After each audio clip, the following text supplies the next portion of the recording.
In today's video, we bring you the mysterious story of a shape-shifting serpent woman's revenge.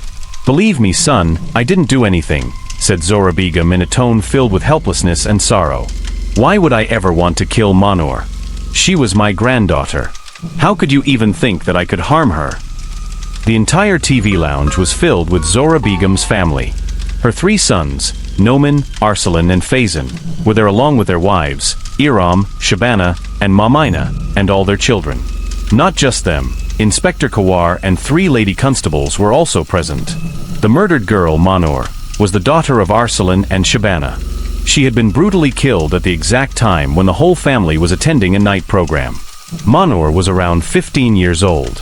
She was murdered right in the TV lounge. At that time, only Zora Begum and a few servants were present at home. All the servants claimed that they had seen Zora Begum killing Manor with their own eyes. Moreover, the CCTV footage had confirmed it. But despite all this, Zora Begum kept insisting that she was innocent. The evidence, however, was completely against her. With such strong proof in front of them, how could anyone believe her words? The servants had immediately called everyone back home. "Mother, you were the one who loved our Manor more than anyone else in this house. Then why did you do this?" Arsalan asked as he moved closer to his mother.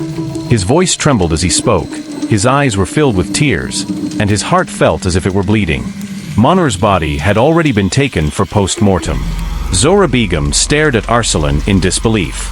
She couldn't understand how her own son could call her a murderer. Her heart shattered into pieces. Now she had no choice left but to surrender herself to the police. When the lady constable put the handcuffs on her wrists, all 3 sons felt their throats tighten with pain. Even their hearts refused to accept that their mother could kill the granddaughter she loved so dearly. But the facts and the evidence said otherwise. If she really was the killer, then why did she do it? That was the question haunting everyone. There were thousands of unanswered questions, but no one had any answers. The police had taken Zora Begum away. The whole family sat in silence, holding their heads in despair. Manor's parents were broken beyond words. As the news spread, relatives and acquaintances started gathering at the house. Manor's dead body was handed over without delay. It was buried immediately under a heap of earth. Zora Begum was put into custody. Raised with great care, Zora Begum now felt like she was standing at the gates of hell. She had never set foot on rough ground before. Now she had to sit on the cracked, broken floor inside the cell. The stench kept hitting her nostrils in waves. On one hand, she was stunned by the tragedy. The truth was she hadn't killed her granddaughter. But there was no answer to the evidence against her. Thinking and thinking until her mind felt like it was tearing apart. Night still held over the darkness. Dawn had not yet claimed the day. Sleep had flown miles away from Zora Begum's eyes. The single bulb in the cell barely gave any light. Zora Begum was trapped deep in a whirlpool of thoughts. Then she heard a hiss, a dry snake-like sound strike her ears. A cold wave of fear shook her whole being. She shuddered. That's when she saw the snake that had entered the cell. Zora Begum felt her death was right in front of her. She shrank against the wall. Her whole body trembled. Her skin was soaked in sweat. The snake crawled to a short distance and spread its hood. Zora Begum's terrified eyes were fixed on it. Then a scene happened that made the ground slip from beneath her feet. The snake changed shape. Standing where the snake had been was her youngest daughter-in-law, Momina. She stared at Zora Begum with eyes that seemed ready to devour her. "You must have enjoyed that, didn't you, mother?" Momina asked through clenched teeth. "You were right when you said you weren't the killer. But sadly your own sons called you a murderer. Who are you?" Zora Begum asked in a trembling voice. "Lucky woman, look closely. Don't you recognize me?" "I am a serpent woman, shape-shifting snake," Momina answered. "Perhaps you don't remember me, Zora Begum. I am the one whose husband was crushed under the wheel by your son-in-law. If I hadn't escaped that day, you would have put me to sleep too. From that day, I decided I would destroy your family. I started with your husband. I filled his body with so much poison that his flesh rotted away. He died in agony. I killed your granddaughter by taking your form right when all the servants were watching. Your death is certain for you too, but you will not die until you have seen the ruin of your entire family. Saying this, Momina again took the shape of the serpent and then turned away just as she had come. The blood in Zora Begum's veins froze. She clearly remembered that the serpent who had died that day had died because of its own mistake. It had been crushed under a speeding vehicle after coming in front of it. She also remembered the death of her husband. The doctor had said that a venomous snake had bitten him. In the blink of an eye, his whole body had blackened. Blisters had appeared all over. His condition had become so severe that he had to be buried immediately. Zora Begum remembered the moment when her son had brought Momina home and told her story, how her parents had died. He said she was a good girl and he wanted to marry her. Momina was very beautiful to look at. She was accepted into the family without any objection. After that, dark days began for this household. Tears welled up in Zora Begum's eyes. She knew no one would believe her. After a long time, she remembered her creator. Her hands rose in prayer. Tears began to flow. This is the state when the Lord of the heavens and earth, the merciful, hears the sighs of his servants. Zora Begum's prayers were accepted at that very moment. Zora Begum was sent to prison. The court sentenced her to death. But the very next day her family forgave her and secured her release. Even then Zora Begum kept crying and insisting that she was innocent. On the way, her 3 sons were told the truth about Momina. At first they were furious. Then she told them the story of their husband's death. Instead of going home, they turned the car toward the inner city. Still, no one believed Zora Begum. At her insistence, the car was steered back toward the city and then taken to the residence of Murshid Bakir Shah.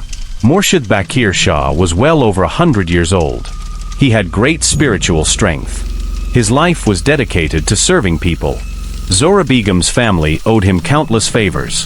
When they reached Bakir Shah's home, he was present there. After hearing everything, Bakir Shah took out a long black thread, threw it on the floor and turned his attention to them. I cannot say anything right now, but for a while I must perform a ritual. If what your daughter says is true, this thread will take the shape of a snake. If not, then nothing will happen. Hearing Murshid Bakir Shah, everyone's attention fixed on that thread. Especially Zora Begum felt pins and needles all over her body. She kept thinking that if this proved false, her children would never trust her again. With every passing moment, she felt her blood running cold. Murshid Bakir Shah quietly recited a verse from the Quran. The thread lay exactly as it had been. Then Bakir Shah stopped reciting and blew on the thread in a long breath. Everyone's eyes remained glued to it. No sooner had he blown than the thread wriggled. Seeing that, the ground slipped from beneath everyone's feet. In place of the thread, a shining serpent reared up with its hood spread. Bakir Shah blew on the thread once more. The thread returned to its original form.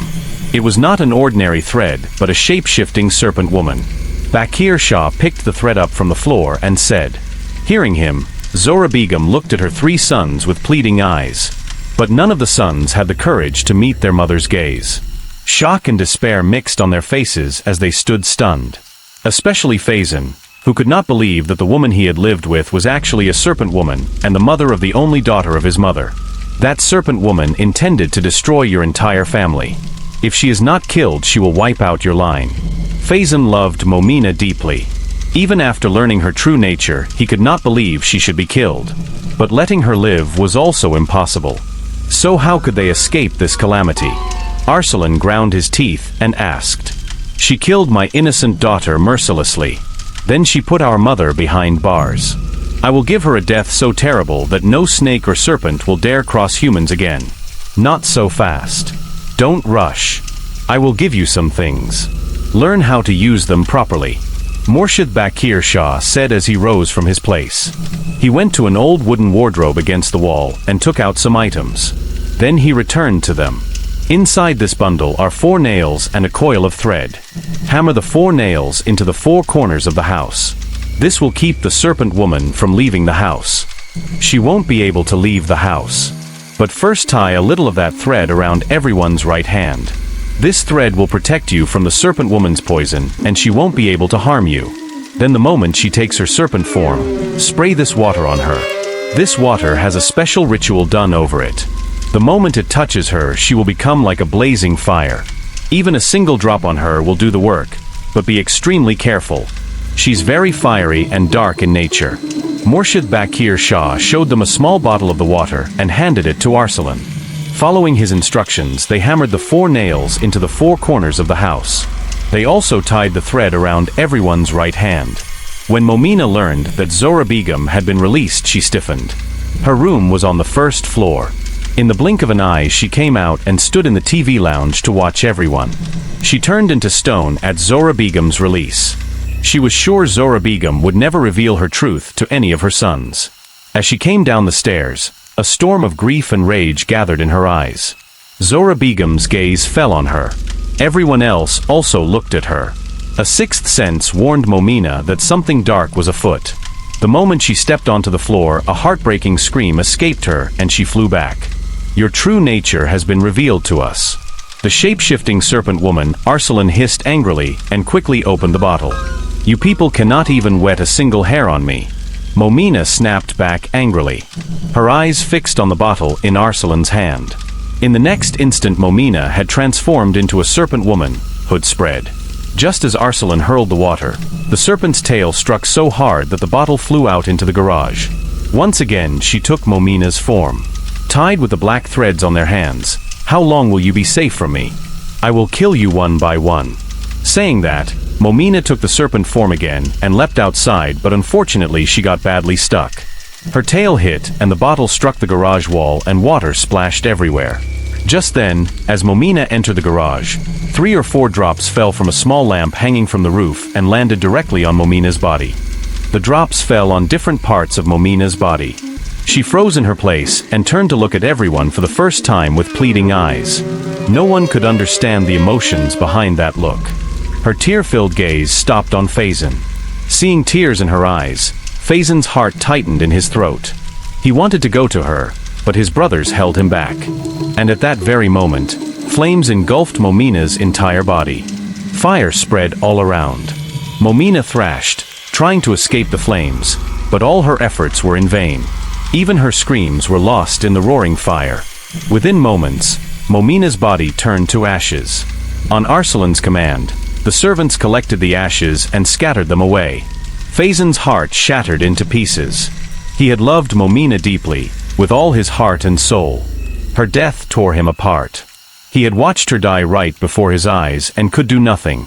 His family understood his pain, but they also knew that Momina, in her human form, had been an enemy, one who had come to destroy their entire bloodline.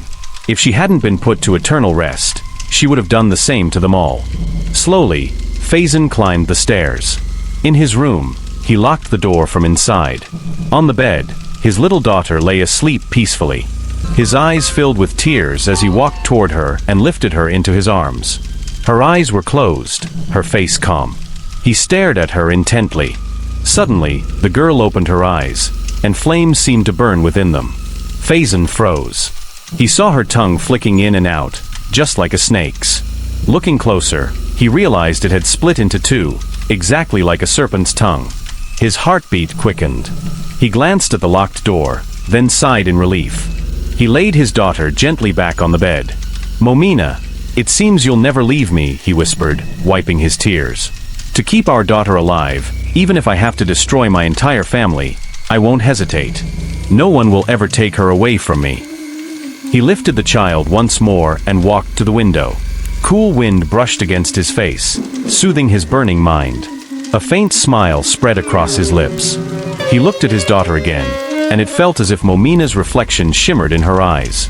Time moved on, and with it, the shadow of Momina's curse lingered. A year passed after Momina's end. One day, Zora Begum invited Bakir Shah to her home.